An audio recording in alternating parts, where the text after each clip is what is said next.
Hey everyone. So in this video, we are going to be talking about our approach to throw-ins this season. And I want to just start by a quick reminder of our shape. So we have our two center backs, we have our central midfielder, we have two outside midfielders, and we have a striker. So when we talk about throw-ins, the first thing to discuss is when we have a throw-in. So a throw-in happens when the ball goes out of one of the two touch lines. So the two touch lines are one up here, you can see, goes the full length of the field, and one down here goes the full length of the field. If the ball goes out of the field, but it goes out of the goal line, there is something different that happens, either a corner or a goal kick, which we will talk about in a different video. But this is, again, for throw-ins. So if the ball goes out of one of the touch lines, there are only two positions on the field on our team that will be doing the throw-ins, and that's going to be the outside midfielders. So if you've been put in one of these outside midfielder roles as we've started to work through practice sessions over the summer and this fall, I want you to pay attention because you're going to be the one doing the throw-ins. If the ball goes out on the touch line closest to the number 3, the outside midfielder, that person will be taking the throw-ins. The number three will be taking the throw-ins. If the ball goes out of bounds out the touch line closest to the number 2 on this touch line, then the number 2 will be throwing it. No matter where it happens on the field, that is always the person throwing the ball in. All right, so let's go ahead and take this ball, and we're going to move it to, it is now gone out of bounds. So what will happen is, as I said, the outside midfielder on that side will come and collect the ball. We will then move into a strategic position, and each person will go to a certain spot. So here's the number 2. So our striker will take up a spot down the field and will be the option furthest down the field. The central midfielder will take a spot about to the same level as where the person throwing the ball is, and will be an option in the middle, or will be the middle option, I should say, but right about the same level of where the guy, the number 2 throwing the ball is. Now, the defender on the side of the throw-in, will come in and will be the option to go back. Okay, that will be the option closest to our own goal, and will provide what we call depth behind. And it will look like this. So if you are throwing the ball in, you will have 3 options. Okay, now on the opposite side of the field, the defender and the outside midfielder on the opposite side of the field will have to cinch in to take up this space. So this is what we should look like throwing the ball in every single time. No matter where we are on the touch line, no matter where the ball goes out, there's 3 options for the person throwing the ball in. The defender on their side, the central midfielder, and the striker. And you can see it here with the arrows showing.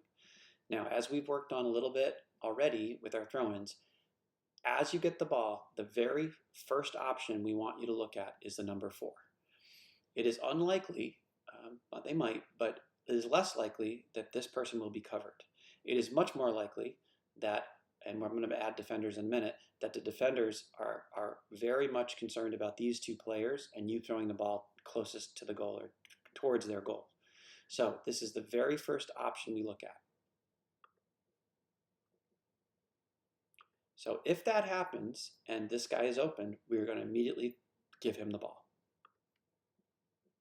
You can see that as this is happening, the defender on this side is getting themselves in a position to where we want to switch the field, as is the outside midfielder on this side. They're getting ready for the ball to be shifted over and for us to get out the other side. And you're going to see what happens here. And the ball goes to the defender on that side, who then swings it to the outside midfielder on that side, and we go down the field and create a goal scoring opportunity, as you can see here.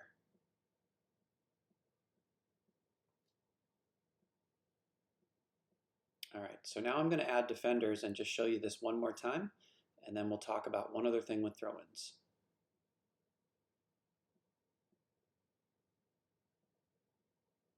All right, so this is the scenario that is most likely going to happen when we're throwing the ball in. Okay, they're going to cover the central midfielder and they're going to cover the striker up here, and there'll be no one on this person. Okay, and I'm going to go through what happens if they do cover this guy, which once we start playing the ball here and start swinging it and get good opportunities, they very will likely cover this guy.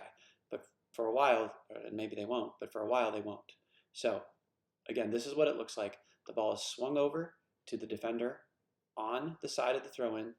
He then swings it to the opposite defender, who then swings it to the outside midfielder on the opposite side, who takes the ball down and looks for options to score a goal. And again, you can see what's happening here. The options open up because there's a lot of space on the opposite side.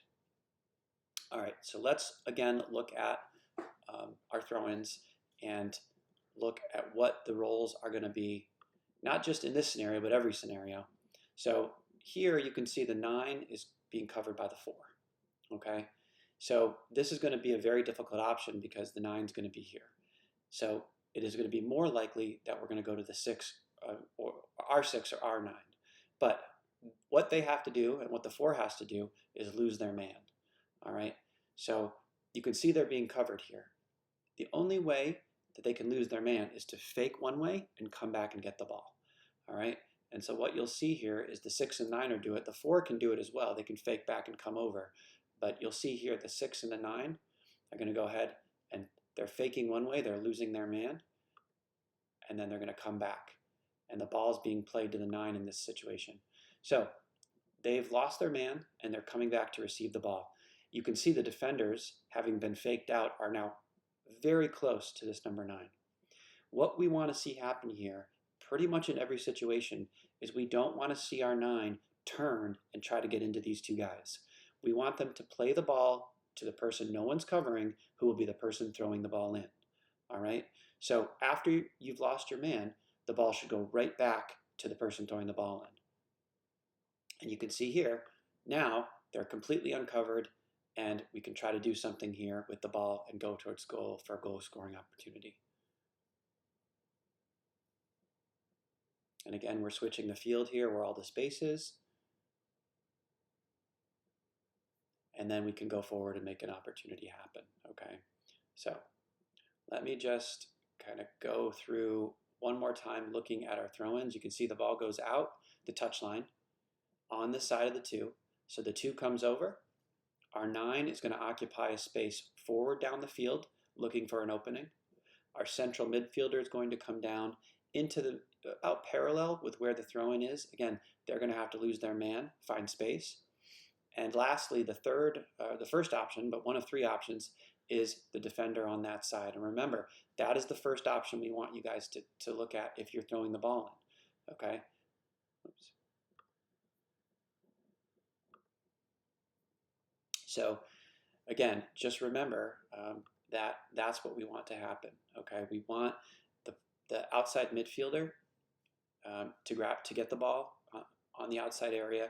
We want the 9 to come up here. We want the 6 in the middle here. And we want the 4 to be, again, the very first option, because it's much less likely that they're going to be covered by the defenders on a throw-in. And that should be your first look. But as you are having the ball in your hands and you're thinking about where we can go, these are the 3 options. Okay, I'm going to pause it when we get to here. Right, so this is the first option, and if that option's open, give it to them, and we go out the other side for a chance. If this is covered, then all 3 are going to have to lose their man, come back, ball goes to one of them, just tap it back to the person who threw it, and then there's an opportunity to move forward. Thank you guys again for watching this video, and if you have any questions, just let me know.